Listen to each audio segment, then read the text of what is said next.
everyone, and welcome to a new episode of the Bubbles and Berries podcast. I haven't said this in a very long time. It's been such a long time since I last recorded. I think probably the longest break I've ever taken. But yeah, I'm back and I've got loads of things to show you and I am super excited. So let's get into it. I guess I should introduce myself first in case you're new here or you've forgotten who I am because it's been so long. My name is Ode and I am coming to you from Edinburgh in Scotland.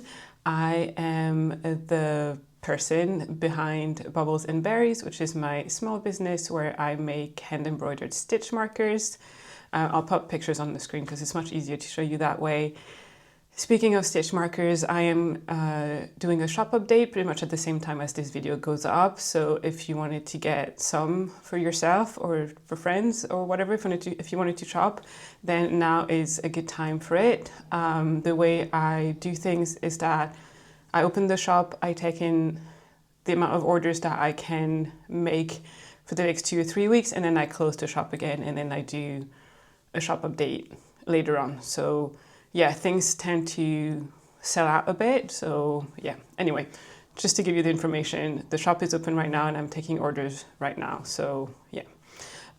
One last thing about the shop, and I'm not going to go on about the shop forever. Things have been a bit crazy with the US shipping and tariffs and all that. It's all sorted. So I'm shipping to the US just fine. And I'm also shipping to Europe once again. So if you're in the EU, and also I think it's like Norway and Iceland and Liechtenstein and Northern Ireland, like all of this is fine. You can shop again if you're in Europe. So yeah, anyway, that's it. I'm not going to talk about the shop anymore. What's been going on this whole time? I don't remember the last time I uploaded. I think it was maybe like April or May or something like that. And yeah, it's just been quite a busy, intense summer. Work has been incredibly busy, a lot busier than I thought it would be. So it's taken a lot of my time and my energy. And then I've been on a few trips. We had a wedding in the family, so I flew to France for that, which is where my family is from. And then my sister had a baby, a little baby girl, so I spent some time with my family as well, and meeting the baby and spending time with my sister and my dad, and it's been just wonderful. And she's just so cute and so tiny. And yeah, and then I kind of lost my knitting mojo a little bit, I have to say, over the summer. I wasn't knitting nearly as much as I usually do. And I don't really know why. I think definitely like the fact that I was so busy, like I just didn't have as much time to knit, but also it's been, I know a lot of people say it's been a wonderful summer in the UK and it's been so nice and so sunny and so warm, but I hate it. I hate summer. I hate it when it's warm. It barely rained and I hated that. And so, yeah, I think it was just like too warm and I was feeling too rubbish to just knit. So yeah, anyway, all that is behind us now. Autumn is definitely here and it's much, much cooler, which I enjoy a lot more. And I'm back to knitting all the things and I'm back to podcasting again and sharing them all with you. So yeah, a couple more admin things that I wanted to share.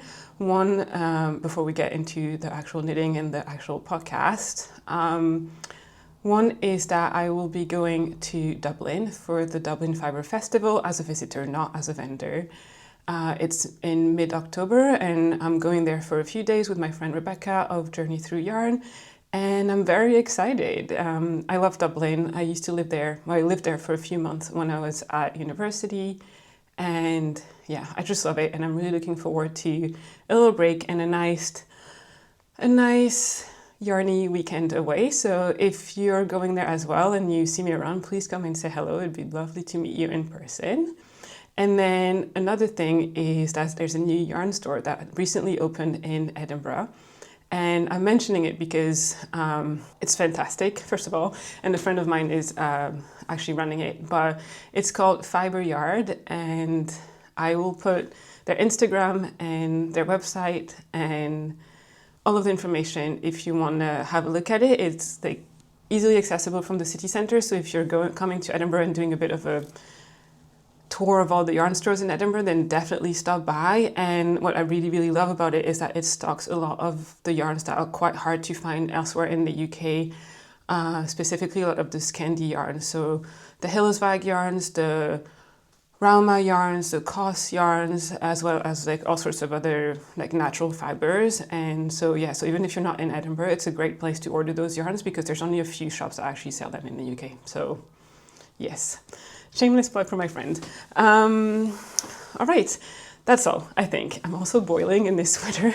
I mean, I know I say it's cooler, but it's actually like not that cold that I need to wear something like so big, but I really wanted to show this to you, and that I guess is the perfect segue into my finished objects. I have 3, and then I have 3 works in progress. I'm not going to show you everything that I knit over the summer because I knit a few more smaller bits, but they were gifts and they have been gifted, so I don't have them here to like show you in person. And also there are small things like penny gloves and socks and things that are maybe not as interesting. So yeah, I'm just going to show you the 3 whips that I have with me now, and then some of the 3 finished objects that I have with me now, and then some of the whips that I'm working on. I have my notes to the side, which is why I'm going to be looking to the side sometime. And yeah, so let's get into it. The first thing that I would like to show you is my Dagmar sweater, which is finished and which was definitely a work in progress back the last time that I recorded. So it's been on my needles since early March, so a very long time. I haven't been knitting on it monogamously or every day since March. There's been like times where I've been knitting on it a lot and times when I've stopped for a little bit. It is quite an intense project, but I'm so happy it's done. So before I give you all the details, I'm going to stand up and show you what it looks like. So this is what it looks like.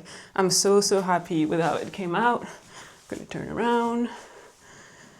And yeah, so the sleeves, I made them quite long, which I really like. And the color, all the cables, I mean, you know what it looks like. I've shown it before and it's quite a popular pattern, but yeah, it's wonderful. I'm going to go into all the details. I knitted this as a body knit with Michaela of the Stitches in STEM podcast, and she's talked about hers on her podcast like a few episodes ago, so go and see what she has to say because she did it in a different yarn. And yeah, she always has a lot of very interesting things to say about her knits. So yeah, mine I knit in the size small, which is usually the size I go for with Petite knit patterns. It is a pattern by Petite knit. I don't know if I said it already. It is not a difficult pattern. I know it looks intricate because it's all the cabling and all of that, but it's really not a difficult pattern in itself. It does require a lot of attention because there's a lot of charts to follow. But otherwise, it's just your basic top-down drop shoulder construction where you start with the back panel and then you do the front panel, you join under the arms, do the body and around, pick up for the sleeves. The only thing maybe is this collar, like it's a double folded kind of turtleneck kind of color, and it has a zip, which has a bit of I'm trying to be mindful of the mic, like a double knit, like placket kind of thing, but the instructions are fine and it's really not complicated to knit. What did I use to knit it? So I knit mine in Studio Donegal, soft Donegal, 100% merino wool. I think this is there might be their natural undyed color. It's just light gray and it has like really lovely like tweedy bits, which I really like.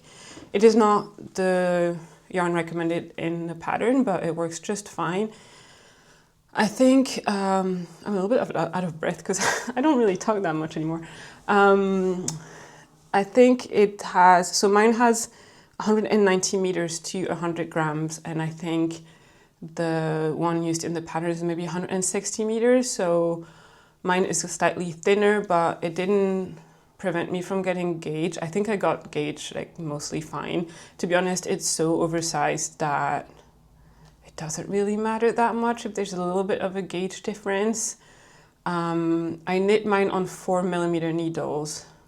I think the pattern was on 4.5, but again, it doesn't, like, needle size is just an indication. You have to gauge swatch and figure out what works for you. It's a really lovely yarn. I really, really love it. It's very soft. It's merino wool, but it's quite, like, it's still like it's a rustic merino. It's not a superwash merino. And it's very warm, as I'm experiencing right now when I'm sweating in this.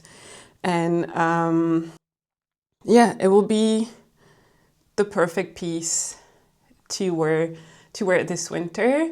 I can see this as the one that I wear at home all the time. I used to have a big oversized beige cabled sweater that I bought from like one of those like Irish wool sweater shops a long time ago. And I was wearing it all the time because I work from home as well, so I kind of tend to wear exactly the same thing every day. If you work from home, you can probably relate. And yeah, I just like wore it through, like it became so worn out. And so yeah, I wanted something else. And obviously since I bought that sweater, I learned how to knit. And so I felt like I had to knit it. I felt like I couldn't just buy it. I had to knit it. And so this was, to me, the perfect pattern, the perfect yarn and everything, especially because I have my desk. So you're standing on my desk right now, right next to my window, so I can get as much natural light as I possibly can to work. But obviously being right next to the window, it's a bit colder. So yeah, it's nice to have a big chunky cable sweater like this, nice and oversized. I made the sleeves quite long, as I was saying before, just because it's like nice and comfy and cozy, and I like to have this so I can zip it up if I'm cold, or I can open it up if I'm not as cold. So yeah, the pattern recommended 900 grams of yarn. I had 240 grams left at the end. So part of that is obviously because my yarn had a bit more meterage per skein. So obviously like 900 grams or like 9 skeins gave me a lot more yarn than like if I'd used the one from the pattern. But also, I don't know, I guess it just, maybe I didn't make it as long as in the pattern, but I believe Michaela, who used the yarn recommended in the pattern, also had quite a bit of yarn left at the end. I think maybe at least 1 skein. So something to keep in mind. Like, I wouldn't recommend like buy less yarn, because then if you don't have enough and have to play yarn chicken and don't find the same dye lot and all that, that would be a problem. But yeah, it's that. So I don't mind that I have yarn left over. It's really nice yarn, and with like 200 and something grams, I could maybe make like a nice scarf or a hat or a couple of hats to give as gifts. Like, I don't mind, but it was just interesting to note that I had so much yarn left. All right, now let's go into some of my notes and some of the, I made a few modifications, not many. But I'm going to start with the modifications. So what I did is the inside of the diamonds. I don't know if you can, is it going to focus if I come close? Yeah. I did in seat stitch. In the pattern is just reverse stockinette, but I kind of like the texture in there. The book club cardigan that I made last year has that, and I think it's quite nice. And at first, when I started knitting and I just had this like really small bit from the back, for example, I was a bit worried because I thought it wasn't super visible because of also all the tweed bits in the yarn. But when you have more of your knitted piece, then I think it shows, and I think it looks really nice. So I'm very pleased with that. It wasn't very difficult. And what I did is that I just kind of like colored the squares on the chart where I would knit and purl, and that was just easy for me to just follow that afterwards. Another modification that I made was, well, it was not on purpose, but picking up for the color, I have to say, is a little bit fiddly, because you have to pick up stitches from your cast on edge, but also at the same time create another stitch in between all those stitches to use when you fold the collar and kind of like tack it together in a way. And so that was a bit fiddly, and I did not manage to get the amount of pick up the amount of stitches that the pattern required. I picked up 91, and I think the pattern required over 100 for my size. But to be honest, once it was so fiddly to do it, I was not going to do it again. Once I finished picking up the stitches, that was that. And also, I really don't mind because the collar fits quite nicely. Like, it's close to my neck, but it's not like strangling me. But if I had had more stitches, it would be like really wide, even when the zip is up. And like, I don't really want that, especially like if you're gonna wear it in a coat or something, then it's all bunched up and like, yeah. So I'm happy with the amount of stitches that I picked up, even though it's a lot less than what the pattern recommended. And then the last modification that I made, which again was not by choice, but it just worked out that way, was for the sleeves, which I guess is not really a modification. And again, it has to do with picking up stitches. And I managed to pick up the right amount of stitches for the sleeves, but my pickup rate had nothing to do with that of the pattern. So yeah, I did a bit of witchery to just get the right number of stitches. And I am very pleased with how it came out. I know Michaela had some issues with the sleeve stitch pickup in that it kind of made her armhole like bunch up a bit. So she did it differently, and she really explained like in detail what she did. So if you have the same issue, I would recommend going and watching her video. And yes, so that was my modification. I'm definitely out of practice doing podcasts. I feel like I'm all over the place. I hope this makes sense for you. If it doesn't, I'm really sorry. Bear with me, it will get better as I get more used to podcasting again. So that was my main modifications, and now I'm just going to look at some of my thoughts and notes and things that I had. So one thing for me is that I was working with 2 different dye lots for the yarn, because I'd originally bought 6 skeins like a long time ago, well, when I was in Dublin actually at This Is Knit, with the intention of doing something else. And then I kind of lost my enthusiasm for that other pattern and thought that this yarn would be perfect for the Dagmar sweater, but I needed another 3 skeins. So I bought them from another store like years apart. So obviously the dye lot was not going to be the same. However, because it is undyed, I don't think I could really tell the difference.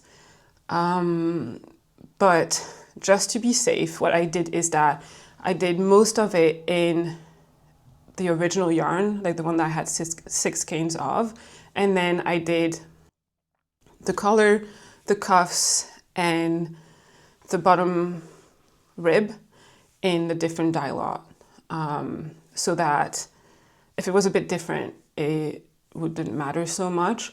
My idea was that if towards the end of the body, for example, or the end of the sleeves, if I ran out of yarn, I could alternate. But that didn't happen. Like, that wasn't needed. As I say, I had a lot of yarn left over, so yeah, I'm gonna sneeze. All right, sorry about that. So yeah, that was all I had to say about the different dye lots. Another note that I have on this pattern has to do with the increases. So like I said before, it's your basic drop shoulder construction. So you start with the back panel and you have the shoulder seams, which I hope you can see because I can't see what I'm doing right now. And you do your increases along the shoulder seams.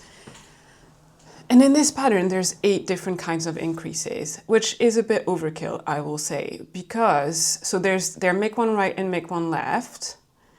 And then, so knit side and purl side. And then also, or like, make one right, make one left, make one right purl, make one left purl. And then it works a bit differently whether you're doing them on the right side of your project or on the wrong side.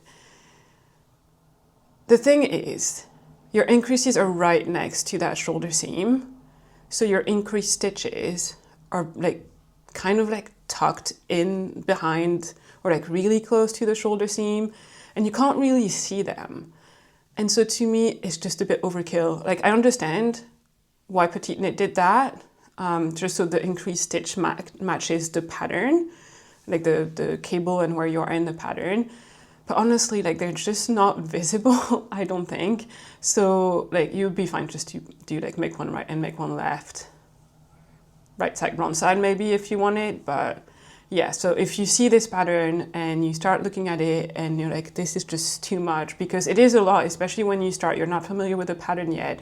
And the back panel you have to follow the chart for the honeycomb cable, you have to follow the charts for the diamond. And then you have to figure out where you are in your increases and which one you're supposed to do. And I understand that that would be a bit too much and overwhelming. Like, don't bother with the increases, just pick 2 and do those and you'll be fine.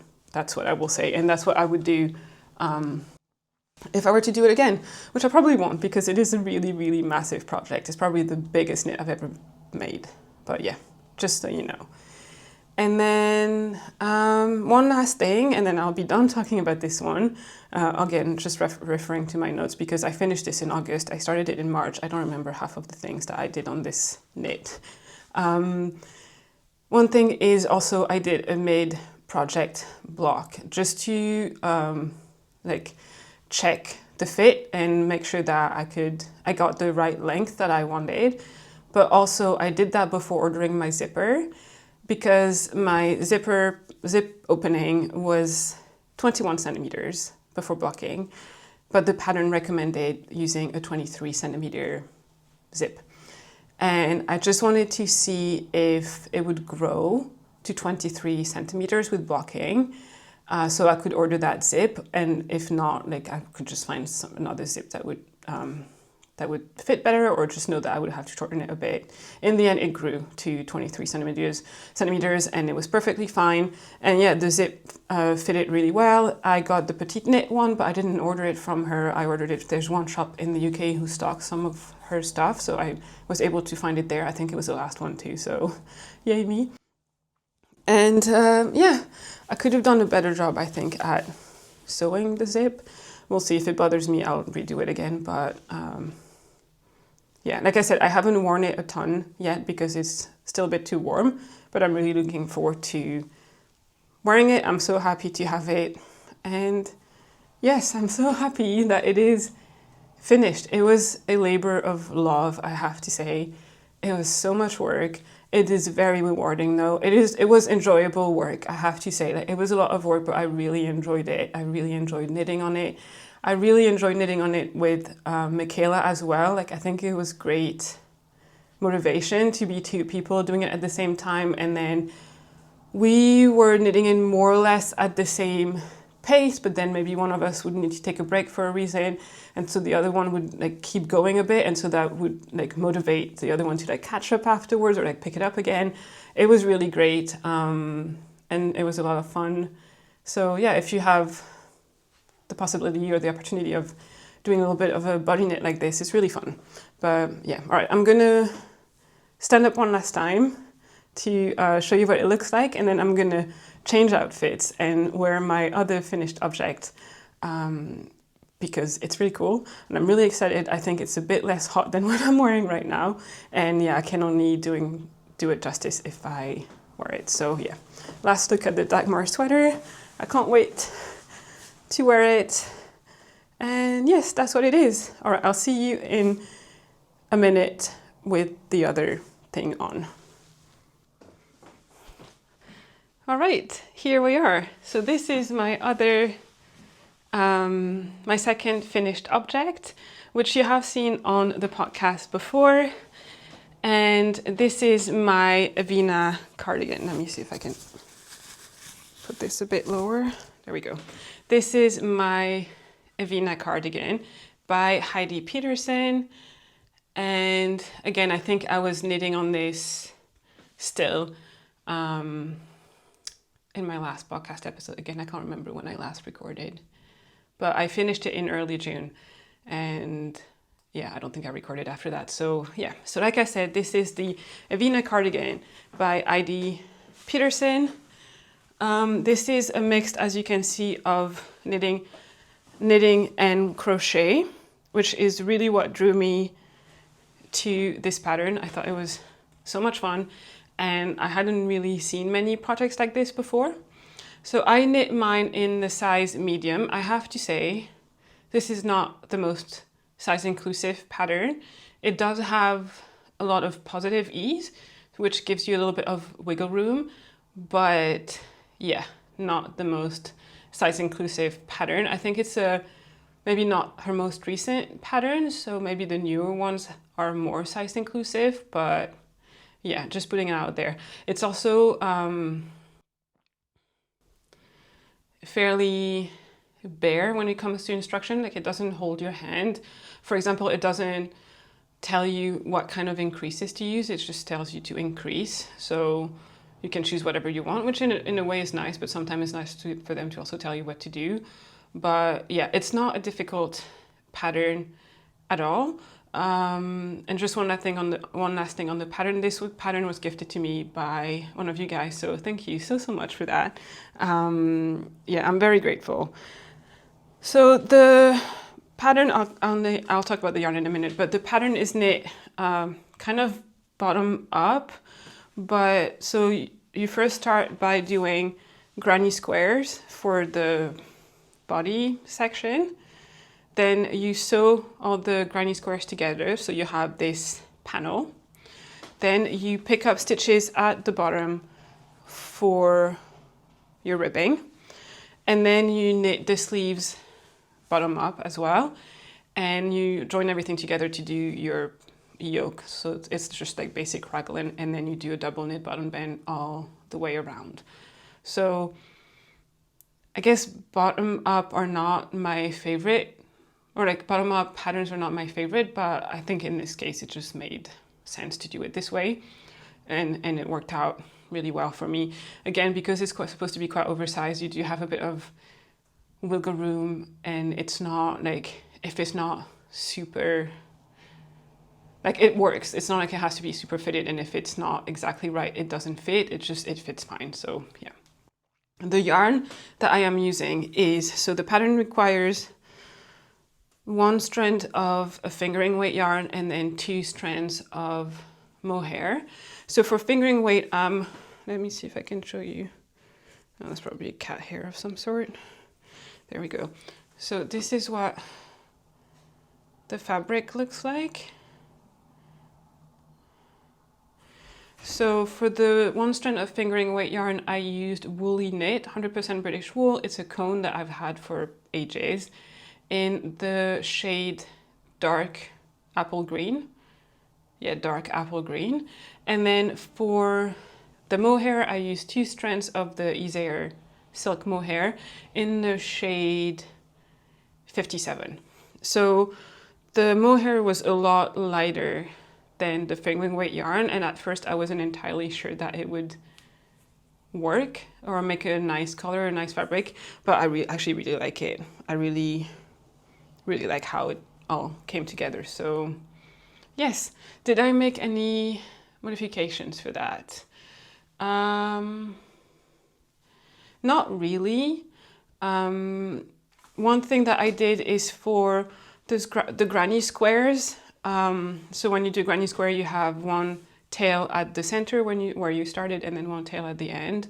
So the tail at the center I wove into the granny square, but the tails on the end I waited until I'd picked up and done the knitting part, and I wove it in to the knitting just at the edge here, because I always feel like ends are more secure into like a tighter knitted fabric than they are into like a kind of like gapey crochet fabric. So this is what I did. The pattern didn't say to do it any way or one way or another, you just did whatever. But so this is something, maybe a tip if that's interesting to you. I was a bit, because it's knitted bottom up, I was slightly concerned about the sleeves, because my arms are shorter than what most pattern go for, I guess, or use as standard. So I usually tend to have to shorten my sleeves a bit. But obviously if you start at the cuff, like, it's a bit harder to gauge how long my sleeve should have been. So what I did is that I did, rather than starting at the cuff, I did a provisional cast on here, did my sleeve, did the rest of the body, button band, everything. And then I went back and did the cuffs with the idea that if the sleeves were too long or too short, because of the provisional cast on, I could add some more rows or remove some rows before doing the cuffs and adjust the length that way. In the end, it was pretty okay. I think I only took out like 2 rows of stockinette, which like, it was just to get like a good fit, but I mean, it was almost not even necessary. But yeah, I guess that's a way to manage sleeve length if you're doing a bottom-up garment. Just like do a provisional cast on and do the cuff at the end so you can adjust a bit if needed. And yeah, just checking if there's anything. No, I think that's it. I think my gauge came out like a slightly bit like smaller, or like the garment is a slightly bit, has a little bit less ease than what the pattern recommended, but it fits me just fine. I actually really like the fit. I think the neckline falls really nicely. You know, sometimes it like kind of can like gape a bit here or something, but this one just felt like it just sits perfectly, I think, on my neck. I think it's also because it's quite small, like the back section of your neckline is quite small. And I was worried when I was knitting it that it was going to be way too small, but actually it's perfect. So I love it. And yeah, I really like it. I just love it. It's really nice. It's a really fun pattern.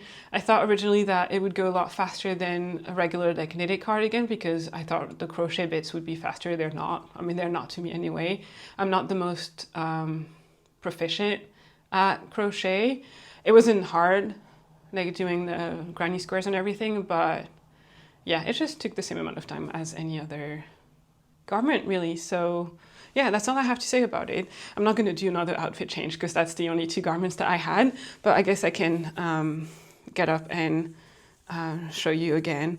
The bind off, I'm just, because I'm tugging at my sleeves and whatever, the bind offs that I used are the Italian bind off, or the one when you do the 2 setup rows. And if you've been here for a while, you'll probably laugh at this, because I think it was like, for the longest time I was like, this is ridiculous. I don't know why you would need to do 2 setup rows.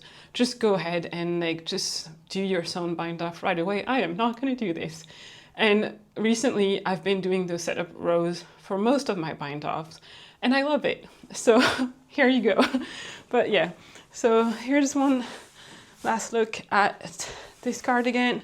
It's nice, it's warm, it's not as boiling hot as my Dagmar sweater that I was wearing before. I think it's also probably the neck. You know, if your neck is warm, you're warm. If your neck is not as warm, you're not as warm. So that was very philosophical, wasn't it? So yeah, I love it. I love it. Light green is more a color that I tend to gravitate towards in the spring, but I would still wear it now, I think, maybe. Yeah, just really like it. I really like it. So yes. All right, moving on now to my 3rd and last finished object, which again, I think was it a whip in my last podcast? It may have been. I think it was one of those projects that should have taken me like 3 days to knit, and it took me 3 months for absolutely no reason. Like, I was just picking up other things. But yeah, here we are. So this is my Hiedra headband. This is a pattern by Fibertales. I have made one of these before in a gray color some years ago, and I absolutely love it. I wear it all the time when I run in winter, and it's held up really well. And so I wanted to make another one in this beautiful blue yarn. This is Kinross 4-ply by Wee County Yarn. It is lamb's wool, I believe, Scottish lamb's wool. It is in the shade Scots Pine, and I love it. It is so soft. Everyone who has used this yarn will tell you how soft it is. It is truly very soft. It softens up a lot with washing and blocking. Yeah, so this is, like I said, I've made this pattern before, but and you may have seen it like here and there. But yeah, so you knit it, oh, I've got hair in it already. You knit it as a long bend like this, and then you join at the end. I think the pattern requires or like asks that you start on a provisional cast on maybe, and then you kind of like graft the two ends together, and that makes you like a kind of like a smooth headband all the way around. I didn't do that, and I didn't do that for my first one. I just did like a regular cast on and then a regular bind off, and then I twisted the end and sewed them together. I just like the look of this better, and I like the fit of this better. For some reason, the headbands, especially when they're like that kind of width, like if they're thicker, it's fine, but if they're this width or smaller, it kind of like slides off my head, like slides up.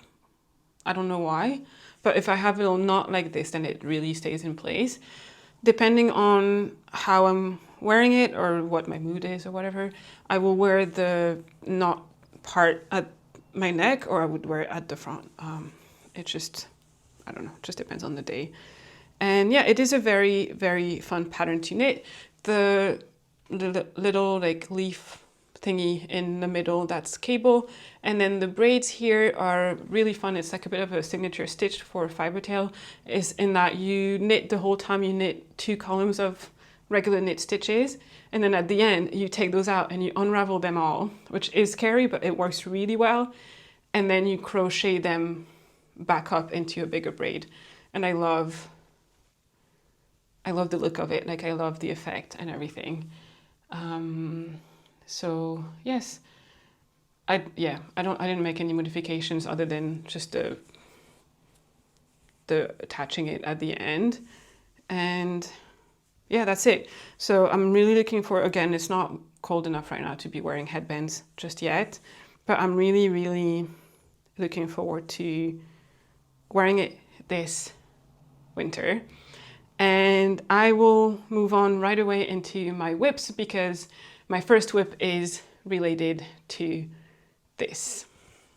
So my first whip, like I said, is related to to my headband that I just shown you, because it is the matching mittens. So I've never made the mittens before. I guess I just didn't need them the last time, or I don't know. But I think I had maybe like 4 skeins of yarn. The skeins were 50 grams, so I had 200 grams, and I think my dad gifted those to me actually. And when I received them, I knew this is what I wanted to make with them. So I wanted to make the headband, and I wanted to make the matching mittens. So I've got the mittens in my lovely project bag from Wildwood Stitches. They're my absolute favorite project bag. They're the only one that I use at home. And then I have others when I take my knitting out and about. And I'm almost done with the first mitten. So I'm going to show it to you. The yarn is obviously exactly the same as I was saying before. And this is what it looks like. So you might think that it looks incredibly small here, and it does, but actually it stretches out and it fits really, really well. I'm going to put it on my hand in a second. So I've done the braids already. So basically you start at the bottom here with a Italian cast on, do a bit of ribbing, do the pattern, you do a bit of the gusset thingy, and then before you start the ribbing at the top, you do your braid. So you unravel your columns of knit stitches and then braid them back up, and then you do the ribbing. So they're fingerless mittens in that you do a whole bunch of ribbing at the top with the idea that you're going to like fold it over when you need your fingers, and then fold it or like unfold it to cover your fingers when you don't need them and when it's cold. So yeah, this is how it looks like. The fit is really nice. I think they're so pretty. So I have maybe like about as much ribbing left to do, and then bind off, and then you can fold it, and then I need to do the thumb. I was a bit worried that the thumb was too was going to be too big, but actually it's also made in ribbing, so it's going to cinch in a bit. Yeah, so I made, so two things about this pattern. One, with my hand circumference and everything, I should have done the smaller size. So there's two sizes. The smaller one is extra small, and the next one is medium large, I guess. So I should have made the first one, and I started making the first one, but it was so tight, like so tight. And I don't know, it could be that my gauge is off, like it probably is, but it also has to do, I think, with the main modification that I'm making on that is that I am doing like the palm side of my hand and of the mitten is in stockinette stitch, or I'm doing it in stockinette stitch, whereas the pattern says to do it in garter stitch, which I guess garter stitch is a bit more stretchy, so it would have a bit more give. But I just don't really like the look of it, I have to say. Like, garter stitch is not my favorite, and I find that for a mitten like this, maybe it doesn't make the most sense. So yeah, I decided to do it in stockinette stitch. As you can see, I'm holding my yarn double. I don't know if you can see that, because it's a fingering weight yarn that I have, but the pattern is more like a DK worsted yarn. I don't remember what she uses in her pattern, but yeah. And yeah, just doing the bigger size, just like it fits so well. So yeah, and it's actually not a lot of work, and it's quite, like, the repeats are 4 rows, so it's quite moreish, like you just want to do the next one. And yeah, I really love it. I think it's just like, it's going to look so good together with like a nice like light gray scarf maybe, or something like that. I'm really excited to have these. I've seen one thing too, is that like when you start the gusset, you do like a stitch to create just more stitch to get you started. But what it's doing, I don't know if I can show you, is that it's making like a hole here. I can't see if it does that on hers because the photos are not like at that angle, but I'm gonna see. I might, like, when I pick up stitches for the thumb, I might leave quite a long tail and then maybe like go down in there and close it up. I don't know, we'll see. But yeah, I'm really enjoying knitting this, and I'm really looking forward to wearing them. Hopefully it gets cool enough. Hopefully we get snow this year. We've had a really, like I said, like a really nice summer. We've had a really warm, dry summer. It hasn't rained that much. Don't like it, but I guess as far as summers go, it's good. So I'm hoping for like an equally nice winter in that it's like nice and crisp and snowy. But you know, can't do anything about what it's going to be like. But yeah, so that's I'm just going to show you the label of the yarn because I have it here. So Kinross for Apply by Wee County Yarn. My dad, like I said, my dad gifted a few skeins to me. He came with me to Glasgow School of Yarn a couple of years ago. It's in the shade Scots Pine, which is, to me, is my favorite of the shades that they do. And then, oh, am I going to sneeze again? Maybe it's the mohair. And then that's what it looks like in the ball. I think I'm going to have quite a lot left over because right now I used, like, I'm on my first, so I have 200 grams and I'm on my first 100 grams still with the headband and the first mitten. I don't think I will, like, I have this left on my first 100 grams, so I think it's like more than enough, more than enough to finish this first mitten. I don't think I will get a full other mitten out of it, so I'll use my other yarn so I don't have more ends to wave in, but I'll have quite a bit of yarn left, so I'll have a look. Maybe I'll do like another headband and I'll just gift it to someone, or I don't know, maybe some bed socks. That would be really nice. Like, it's not sock yarn obviously, but although maybe not, because I have like sweaty feet and maybe it would bleed on my feet, the dye, because those usually like blues and purples and red tends to bleed quite a bit. I don't want to have blue feet. I don't know. I'm going to finish the mittens and then I'll have a think about this. So yeah, so that was my first work in progress. My second work in progress is a big one in this big bag, which is also a Wildwood Stitches bag. Like I said, they're my favorite and I use them all the time. And I kind of want to buy all of them, but also it doesn't make sense that I have a million different ones. So I could do with another large one actually, because sometimes I have two jumpers on the go and I don't have two big project bags. So could I do something different? Could I use like a tote bag or something? Absolutely. Am I trying to give myself an excuse to buy another very nice project bag? Yep, I am. All right, so my next whip is another garment, and it is a Lento sweater from the Lento magazine. I hope the mic is flapping around. Let me see if I can do something different. Maybe that's better. There's also a red light on it, which I don't know if it means that it's not recording, so we'll see. So yeah, so it's my Lento sweater from this edition of this issue of the Lento magazine. This is summer 2021 issue number 11, and it is your basic raglan. That's what it is. It's really basic raglan.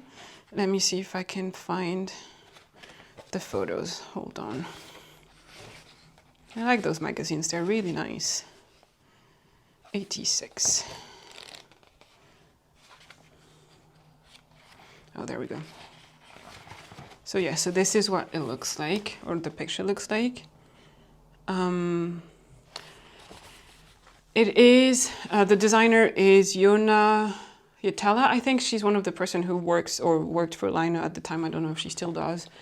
And it is knit at quite a loose gauge with a strand of fingering weight and a strand of mohair, but on 6mm needles. This is not what I'm doing. I've made this pattern before in a light gray, and I did use a strand of fingering, but then I used like a cereal alpaca. I think it was maybe like the drops one, so it's a bit thicker. It's not really a lace weight, and I did this on 5.5mm. This time, I am making it out of one strand of Aran weight and one strand of silk mohair. And the reason is that I have this cone of yarn.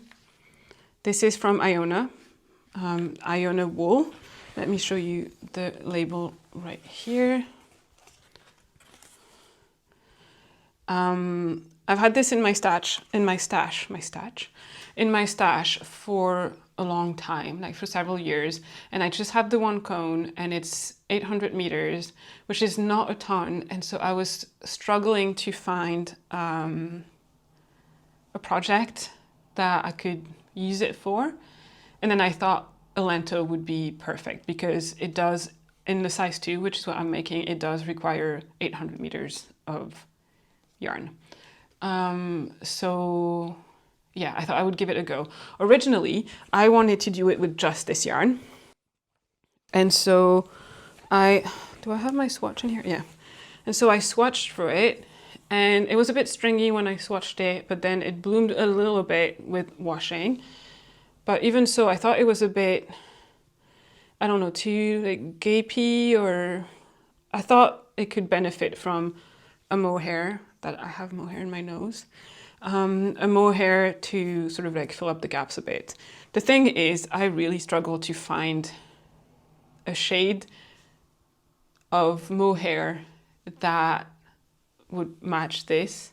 I just couldn't find one that would match this one perfectly. Either they were leaning towards the orange a bit too much, or they were like leaning towards the like wine burgundy too much. In the end, I decided to go with the Easier mohair, which I have to say looked a bit warmer on the screen where I bought it, or of the shop where I ordered it from, than it does in person. Like, it runs a bit cooler, but it's fine. It worked out fine. So this is the mohair, and the way I see it on my camera now is definitely warmer than it is in real life. But it works really well. So that's Easier Silk Mohair in the shade 32. I ordered this from the Oxford yarn store, and they're really good at shipping really quickly, considering that they're just moved into a new location, and I think they're still in the process of getting everything sorted. So kudos to them. And this is my project. I really love it. It's very bright. Again, I think it shows a bit warmer on screen than it does in person. But what's really nice is that actually the mohair hasn't really darkened the red of the Aran yarn too much. It's just sort of like, because the mohair tends to be a bit cooler and the Aran yarn tends to be a bit on the warmer side, it's like nicely neutralized each other. So now it's like a nice neutral red, I think. And yeah, I love it. It looks really, really nice. I cast this on a couple of days ago. I just wanted, as you can imagine, after doing the Dagmar sweater, I just wanted something like raglan, stockinette, like something mindless. And this is why I went to this pattern and to use my cone of red yarn. I'm making it a little bit less mindless to, like, for myself by adding the mohair, because I have to make sure, I still have to pay attention, make sure I catch both yarn every time I make a stitch. But overall, it's so much more mindless than the Dagmar. So yes, and I like it. It was like, I'm not intending this to be a Christmas sweater or anything, but it will, like a nice red sweater like this will work really well at Christmas anyway. And yeah, it's really fun. I'm really enjoying knitting on this. I'm currently doing the like the yoke, so with all the raglan increases. The one thing in this pattern is that the increases are, I don't know if you can see, they're knit front and back instead of like a make one right or make one left one you usually have in patterns, which makes it quite easy. I think it makes it a little bit more untidy in a way, but also I don't think I mind that very much. So yeah, I'm knitting this, like I said, I'm making size 2 again, the same as I did before. I am knitting this on 6mm needles, which is what the pattern called for. I swatched with 5.5mm using just the Aran weight, and my gauge was a bit small. I think I had like 16 stitches by 24 rounds or rows, and the pattern asks for 16 stitches by like 21 or something. So I went up to 6mm for that. I think my row gauge is still a bit off, but that's fine. I'll sort it out. Like length doesn't matter as much, and I'll try it on and all that. And yeah, I hope I have enough yarn. I should, but hopefully I do. And yeah, so that's my second work in progress. That's what I'm currently knitting on, and I'm really enjoying it. I've been drawn to more color than I usually am recently. I'm not entirely sure why that is, but I like it. I wonder if it's, as you may have noticed, my hair is going gray. I've just stopped dyeing it because I can't be bothered anymore, and it was also kind of giving me migraines. But I feel like my hair color used to inform a lot of the choices that I made in terms of like the color of yarn and garment that I would buy or make. And obviously, as that color is changing now, I feel like the colors I'm drawn to in what I'm wearing are changing a bit as well. I find like having like either white or my like natural sort of like much darker, more neutral brown is like quite neutral. And so I feel like I can get away with wearing a lot more different colors than I felt like I could do before, if it made sense. Like if the way my hair used to be like kind of reddish auburn kind of color, I wouldn't wear like I don't think I would wear like oranges, or I wouldn't wear some like reds or anything. And now I feel like I kind of have a more neutral palette to work with, if that makes sense. So yeah, I don't know. Is this weird? Do you do that as well? Like, do you match, or like not match, but like do you take your hair color into consideration when you choose the color of your yarn or the color of the clothes that you wear? Is that just me? Am I just a weirdo? I hope not. But yeah. Anyway, so that is my second work in progress. And that is my Lento sweater, and I'll report back. But as I say, like, it's a very easy, very relaxing, plain raglan sweater, and I'm really enjoying knitting on it. I will move on to my third and last work in progress. And that is also a very nice, easy, mindless project that I'm keeping in my lovely wooden yarn bowl. I've had this for years and I love it. It's just so smooth. It's from Norm's Wood Craft, if anyone is curious. And yeah, I love it. And so this is a pair of socks. This is actually a gift for my mom, which I was supposed to give to her in early September when I went and visited her and my sister and the baby and all that, but clearly that did not happen. And yeah, it's just a pair of vanilla socks. She'd asked me, so some years ago I made her a pair of socks in a yarn that was a blend of merino and silk, and she loves them. They're super soft and she really, really loved them. The thing is, I'm really struggling to find that kind of blend anymore. It was a hand dyed yarn, and yeah, I just can't find it anymore. I find that a lot of the yarns that will contain merino and silk also have yak, and I've never used it for socks, but I've not heard the best things. Like, the yak just kind of like pills and doesn't look so good, so I didn't want to use that. But I did get this yarn in April, I think, at the Woolly Good Gathering, and this is Annfield Farm yarn, and it's a blend of 70% mohair. They have their own mohair go. It's a farm and a yarn brand based in Fife, I think, in Scotland. And so it's 70% mohair and 30% Shetland. And so it's really, really soft as well. I showed them to my mom when I saw her, and she really likes it as well. And this is their undyed. They have some colors that are dyed, but they're not like their wool producer. They're not yarn dyers. And so the colors that they have are quite like bright and a bit too bright for me.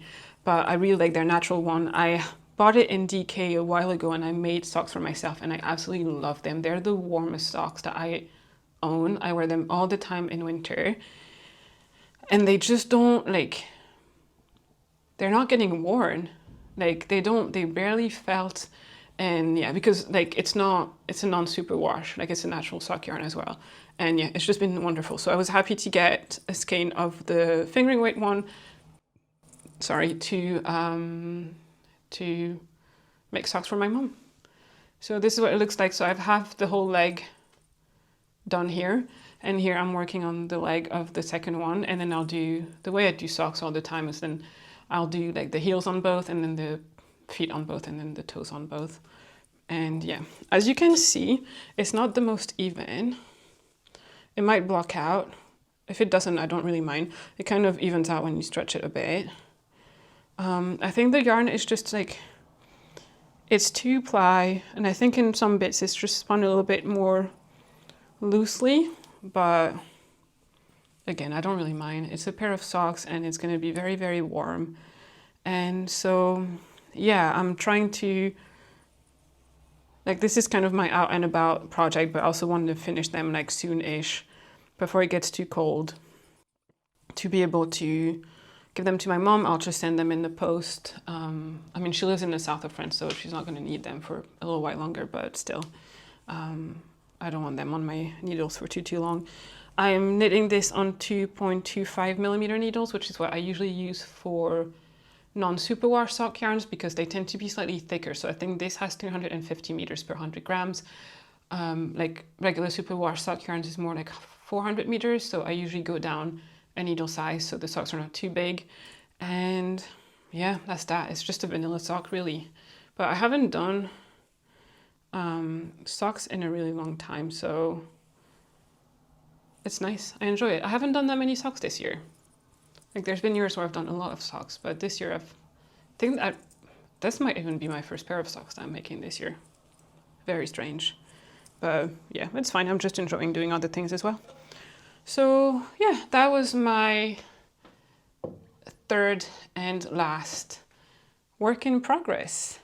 I don't remember what comes after work in progress in the podcast. Yes, acquisitions. All right, so acquisitions. I only have one, believe it or not, and it's really because I've only bought yarn once, I think, this summer. So yay me, I guess, or yay for my bank account. I don't know. But yeah, I bought this yarn. Also, I have so much yarn in my stash and it's kind of overwhelming me a bit. So I'm trying to use it. Like I'm not on a yarn buying ban or anything like that, but I'm also trying to use up my stash, you know, just to like use the yarn I have and also like not freak out because I don't have any more space to store yarn. But yeah, but in this instance, it's for a project and I didn't have yarn that would work for that. And it is a gift for my husband and for Christmas. And so it is this Drops Nepal mix yarn that I bought to make, I'm going to make him a zipper sweater man by Petite. And so this is what it looks like. He picked the color. It's color 0612. I think on the website it was like a medium brown mix or something like that. But yeah, it's this color, which he really likes, and I really like it too. I bought it from Wool Warehouse. You would recognize the bags if you've ordered from them before. I've got a ton of it already, obviously, because it is 50-gram balls and I need, like, he's quite tall, so I need to make, I think I'm making the large size. So yeah, I need quite a bit of yarn. I'm really looking forward to working on this, and I think it's also the kind of garment that he will enjoy wearing a lot. My one mild concern is that it's a raglan, but because it has the zipper, you start knitting flat until you've basically cleared the zipper opening, and then you knit in the round. And I've been struggling a bit lately with my tension knitting flat. I find that it's rolling out more than it used to. And usually it's okay, like I can, if I use a smaller needle on one side, I can manage it, and then if I use mohair or something, it kind of like camouflages the irregularities. But I'm just using this, and I think it will be very visible if it's rolling out. So I'll see. I feel like because I'm back into knitting a lot more, maybe I'll just, like, you know, the muscle memory, and I'll get used to knitting more than I did this summer, for example. So maybe that will help. And then I'll just like swatch as many times as I need to figure out exactly the right needle size that I need to make it as even as I possibly can. I don't think he will care, or probably not even notice, if it's not like perfectly even, but I will know and it will bother me. So I need to, yeah, I just need to practice a bit or figure out how to do it or any of that. Maybe I need to do, so I knit continental, and maybe I need to, and I do a lot of movement with my finger when I purl. Maybe I need to change something there, like maybe not move as much, or I don't know. I need to figure it out, but yeah, I'll do this. I think my priority right now is to do my Lento and finish my Lento, and then I'll do this afterwards. Like I said, it's a Christmas present, so there's still time, and well, it might be like a little bit of work in that to do the yoke, and that I'll have to like knit flat, so it takes a bit longer, and like I need to keep track of the increases and everything. Like afterwards, it's going to be really nice because it's just going to be knitting, stocking it in the round with just one strand of yarn. It doesn't look like it would split a lot either, and so yeah, it'll just be like fun and mindless for me. So yeah, I'm really looking forward to that. Right, I have been recording for quite a while, but I will finish up by sharing some of the books that I have been reading, obviously I'm not going to share everything that I read this summer because we would be there for at least another hour. But sort of what I've been reading, what I'm reading at the moment, because I know you guys enjoy book recommendations. So one book that I'm reading is a collection of short stories by Agatha Christie. It's from a box set, and it has like one book for each season, and in each book there's, I don't know, maybe like 10 or 12 short stories with like all sorts of stories with her main characters like Hercule Poirot or Miss Marple.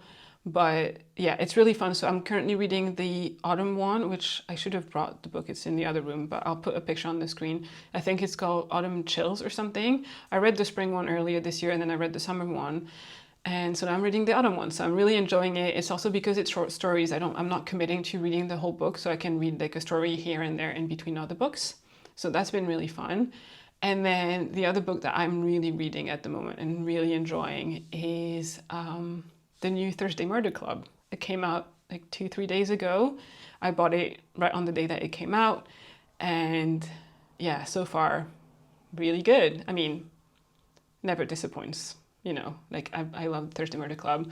The movie adaptation, the film adaptation of the first one came out at the end of August, I think. And I really enjoyed it. It's on Netflix. I really enjoyed it. I think they did a really good job. Because, you know, it's not that easy to turn a book into a movie. But yeah, I really enjoyed it. And I'm really glad to have the fifth book now to read, especially because last year there wasn't one, because last year Richard Osman started a new series. So there was the first book of that series that came out. I think it's called We Solve Murders. And it was really good as well. But it was nice to be back to a new story of the Thursday Murder Club this year. So yeah, that is what I'm reading right now. I would love to hear what you're reading as well, if you would like to share, or maybe things that you've enjoyed watching on TV while knitting. I've really enjoyed watching the Great British Bake Off because that's the season at the moment. It is the season of the Great British Bake Off, so that's been really fun. And also the Great British Sewing Bee, like they broadcast it a bit late this year, so it just ended, so that was really nice as well. And yeah, there's a few other shows that I would like to watch, like the new Wednesday, or like the new series of Wednesday, or the new series of Only Murders in the Building. But we're being a bit cheeky and waiting until all the episodes have been released to get our like Disney Plus, Netflix subscriptions for like a month, watch them and then cancel. I don't think we're the only one doing that, but yeah, so I'm looking forward to watching that. And yeah, let me know as well in the comments what you're knitting on, because like I said, like my knitting mojo is back and the excitement is back, and I have so much yarn that I need to use. So, you know, I would love to read what you're knitting and then maybe be inspired by some new patterns that I haven't heard about. So yeah, that is it for me. It's good to be back. I feel so rusty, but I hope it was okay. And I can't wait to hear from you in the comments. Like I said at the start, my shop is open right now. I am taking orders for like what I can make in about like in the next 2 to 3 weeks. So in the past, when that's happened, the shop has remained open for a couple of days, and then I've reached capacity and I've had to close it. So yeah, if you wanted stitch markers, like maybe don't wait too long.